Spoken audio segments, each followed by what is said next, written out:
Қайырлы күн, менің сүйікті көрермендерім. Бүгін мен сіздерге Индияда хит болып жатқан әйгілі тәттімізді атауы жәлеби деген шаймен ішетін тәттіні сіздерге жасап көрсететін боламын. Ең бірінші шекер суымызды қайнатып аламыз. Осылайша қойып бір қайнатып 15 минутқа қайнатып аламыз. Шекер суға бізге керегі 2 стакан шекер, 2,5 стакан су құйып, осылайша бір қайнатып 15 минутқа қайнатып аламыз. Мен мына жерде шекер суды алдын ала құйып қойыптым. Соны сіздерге осы жерде видеоға түсіремін деп ұмытып кетіптім. Қамырына керекті бізге мына жерде 1 кесе жылы су, жарты кесе қатықты құямыз да үстіне 2 шай қасық сұйық майымызды да құямыз. Жарты шай қасық дрож саламыз.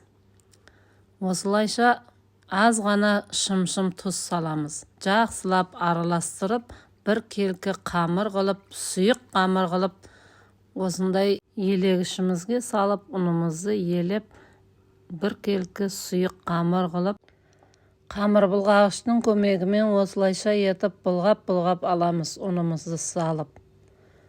1 келкі қою масса болғанша қозғап тұрамыз, жақсылап қозғаймыз осылайша. Қозғап болған қамырымыздың үстіне жарты шай қасық сары бұғаны саламыз. Осылайша жақсылап былғап аламыз.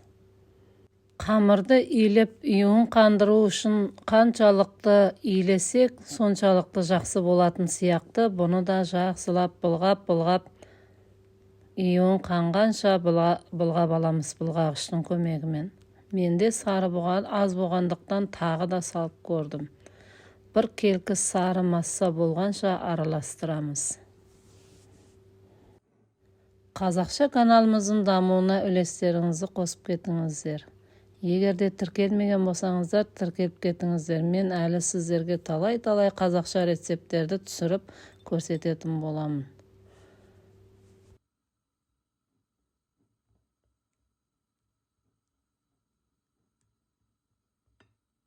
Барлық қоспасын грамын видеоның астына описанияға қалдырып кететін боламын. Сол жерден көрсеңіздер болады.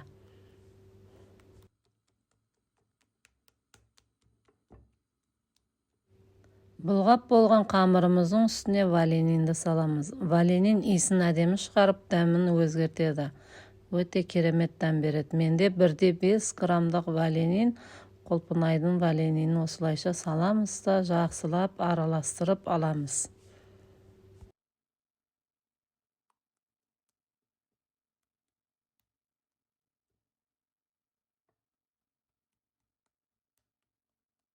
Міндетті түрде жасап көріңіз, дәмі өте керемет болады. Шай менен бір ішкенге өте керемет кетеді. Балаларыңызға жасап беріп, отбасыларыңызды осылайша қуантып тұрсаңыздар болады.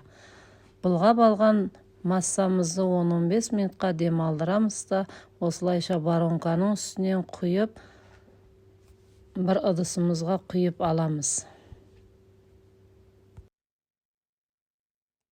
Менде осындай пластмас ыдыс. Бұған көбінесе адамдар кетчуп құяды, майонез құйып, солай қолданады. Осылайша барлығын, менде осылай 2 ыдыс шықты осы көлемінде. Егер қаласаңыз, 1 ыдысын 1 кесеге илесеңіздер болады. Осылайша майымызды құйып, баяу отқа қоямыз да, үстінен осылайша құйып шығамыз. Екінші кезекте осылай құйып шығамыз барлығын. Қызарғаннан соң бетіне қалқып шығады. Бетін қызартып болған соң астына аударып, астын үстіне аударамыз. Шекер суымыз мұздай болу керек. Мұна пісіріп жатқан жәләбиіміз ыстық болса, суымыз мұздай болу керек. Шекер суын алдын ала қайнатып, мұздай жерге қойып, одан кейін барып қамырымызды пісіруге тырысамыз. Мінекей, менің шекер суымның ішіне ұнтатылған қалампырды салып, дәм береді деп 1 тілім лимон салып, осылайша батырып шығарамыз. Шығарып алған жәләбилердің үстіне ұнтатылған жаңғақтың езіндісін барлығын сеуіп шығамыз. Осылайша безендіріп қойып шығамыз. Келген қонақтарыңызға ұялмай ұсынсаңыздар да болады. Енді кезекте менде 3-ші мәрте пісіріп көрсетіп жатырмын. Осылайша құйып шығамыз барлығын. Сүзгіштің көмегімен осылай қызарып болған жәләбилерімізді сүзіп майын сырқып аламыз да, шекер суымызға батырып, аунатып бір былғап салып шығамыз. Жақсы шекер су тартып алғанша. Міне осылайша етіп ыдысымыздың бір шетінен кезек-кезек теріп шығамыз.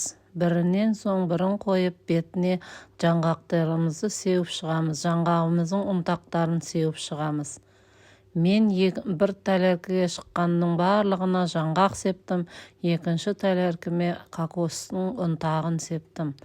Міне достар, менің жәләбим осылай болып пісіп шықты. Міндетті түрде жасап көріңіздер, дәмі өте керемет болады. Бір жасап өзіңізге жасау мүмкіндігін беріп, отбасыларыңызды қуантсаңыздар болады. Дәмі өте керемет болады. Келесі кездескенше сау саламат болыңыздар, астарыңыз дәмді болсын.